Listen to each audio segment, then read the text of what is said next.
সন্দেশখালী ২ নম্বর ব্লকের রজনীঘাট থেকে দাসপাড়া পর্যন্ত বেহাল নদী পার। একাধিক জায়গায় নদীর বাঁধে ফাটল, আতঙ্কে সাধারণ মানুষের দাবি, কবে এই নদী বাঁধ কংক্রিটের হবে?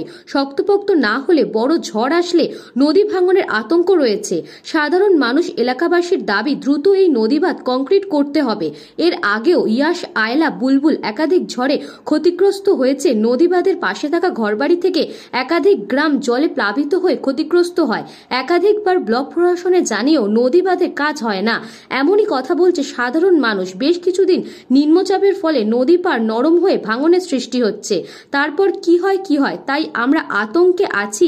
মানে ভালো পাকা বাঁধ হওয়া দরকার, মানে তলার থেকে যেন পাকা গাঁথনি হয়ে ওঠে, এরকম কম্পিউটারের নাকি বলে। একাধিকবার তো এই নদীর বাঁধ ভেঙেছে নাকি? হ্যাঁ, ভাঙতেছে গড়তেছে।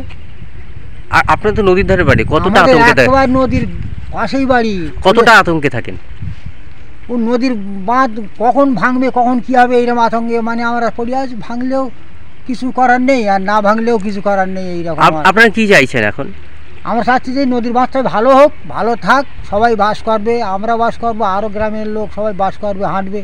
সন্দেশখালী থেকে সুকান্ত দাসের রিপোর্ট, নিউজ বঙ্গ টাইম। এই খবরটি নিবেদন করছে স্বামী বিবেকানন্দ ইউনিভার্সিটি, আপনার সন্তানের স্বপ্নের ভবিষ্যৎ গড়ে তোলার একমাত্র সঠিক ঠিকানা।